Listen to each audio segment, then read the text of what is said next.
On ouvre une page RDC maintenant avec ces images. D'abord signées Francine Mokoko à Kinshasa. Les négociations pour trouver une issue à la crise politique ont repris ce mardi à moins d'une semaine de la fin du mandat du président Kabila. Les discussions sont conduites sous la médiation de l'Église catholique en présence de représentants du pouvoir et de l'opposition. Deux points cruciaux sont à l'ordre du jour, la question de la date de la présidentielle et celle de l'avenir de Joseph Kabila. Et puis autre point épineux, celui de la libération des prisonniers politiques et de l'arrêt des poursuites contre Moïse Katumbi. Merci d'être avec nous, Chantal Ramazzoni, magistrate anciennement basée à Lubumbashi. Vous avez fui la RDC au mois de juillet dernier après avoir condamné Moïse Katumbi dans une affaire de spoliation présumée, une condamnation exercée sous la contrainte du pouvoir congolais. Avez-vous raconté par la suite? Vous vivez aujourd'hui en exil en France, sous la protection de la Fédération internationale des droits de l'homme. Le secrétaire général de l'Afrique à la FIDH, Paul Ntsapou, vous accompagne d'ailleurs ce soir. Bienvenue. Chantal Ramazzoni, première question, pourquoi tenez-vous à parler ce soir? Merci, madame journaliste. Au fait, j'ai décidé de briser les silences par rapport à tout ce qui se passe dans mon pays. C'est pourquoi, avant toute chose, je dois d'abord remercier l'Éternel. Je remercie aussi les dames et les hommes et les femmes qui ont prié pour moi et pour notre pays qui traverse une période difficile à ce moment. Et je remercie aussi à passant la FIDH qui ne cesse de me soutenir dans tout ce que je suis en train de faire. Et si j'ai décidé aujourd'hui de briser les silences, c'est... En fait, je voulais que le peuple, l'opinion nationale et internationale sache au moins ce qui s'est passé autour du dossier Stupis contre M. Moïse Katumbi. Alors, vous avez raconté avoir subi des contraintes de la part du pouvoir congolais. Quel genre de menaces avez-vous subi? Au fait, j'ai reçu des menaces avant l'audience, pendant l'audience et après l'audience. On m'a dit au début que c'était un dossier sensible. Dès le départ, que c'était un dossier sensible, un dossier de la présidence de la République, un dossier de M. Kalev Mutonde, l'administrateur de l'Agence nationale des renseignements.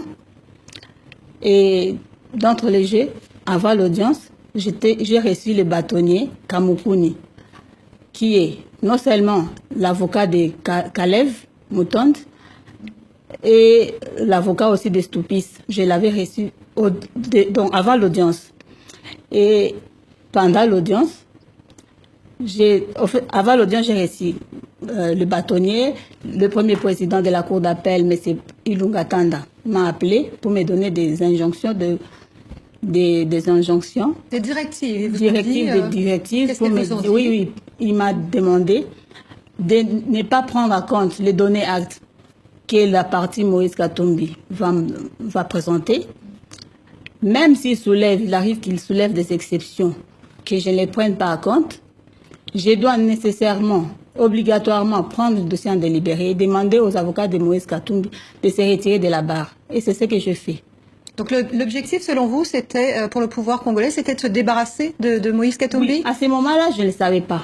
Parce que c'était des directives données les mêmes jours, je ne savais pas. Et j'ai suivi tout ce qu'il a dit. Et pendant l'audience, il m'a appelé pour me dire que non, mais vous ne savez pas que le président de la République suit ces dossiers avec beaucoup d'attention. Et à ce moment-là, le président de la République était à Lubumbashi.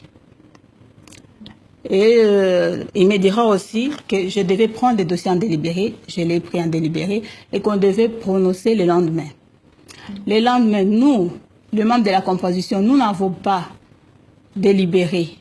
C'est lui-même le premier président qui nous a demandé de condamner Moïse à 3 ans de prison, de lui demander de payer l'amende de $1 million, de mettre aussi la clause d'arrestation immédiate pour quelqu'un qui n'était même pas au pays, pour quelqu'un qui avait reçu l'autorisation d'aller se faire soigner en Europe. On ne pouvait pas en principe les condamner par défaut. Donc il y avait, au fait, dans ce dossier, il y avait des vices sur le plan de la forme, nous avons rejeté un donné acte. En principe, le tribunal ne pouvait pas rejeter ces données actes. Alors vous avez alors écrit une lettre aux Nations Unies ainsi qu'à l'Union européenne et à tous les hauts responsables politiques et juridiques de la RDC vous avez demandé qu'on annule la signature que vous avez apposée au bas de la page de condamnation de Moïse Katumbi. Vous avez ensuite fui la France. Vous vivez aujourd'hui, on l'a dit, sous la protection de la FIDH. Oui. Qu'est-ce que ça veut dire en clair, Paul Nsapu?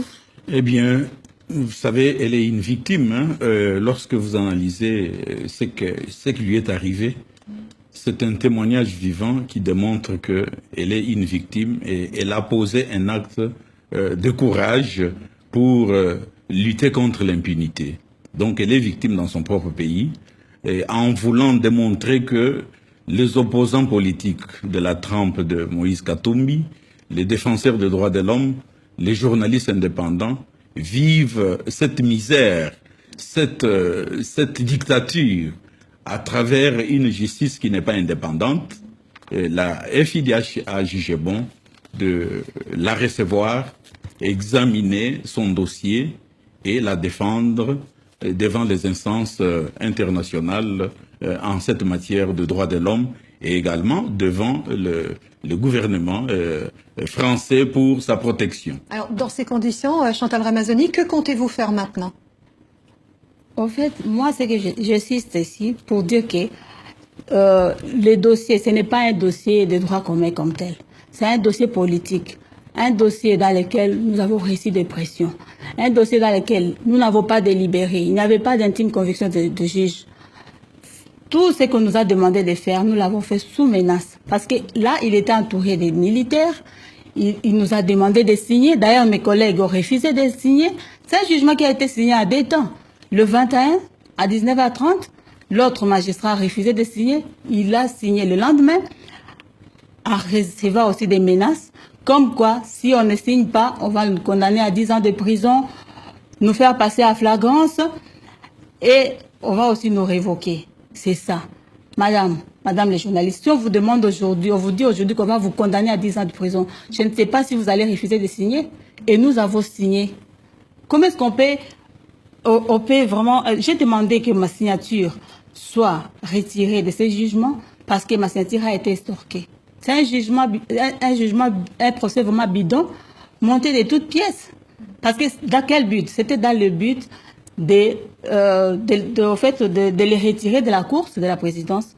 C'était dans le but d'obtenir son inéligibilité par rapport à tout ce qu'il a comme ambition. Ça, j'ai compris. Parce qu'ils ont dit ça. Merci Chantal Ramazzani pour votre témoignage. Merci à vous également, Paul Nsapu, d'être venu sur le plateau de Journal Afrique. La RDC ce soir, c'est aussi ces révélations.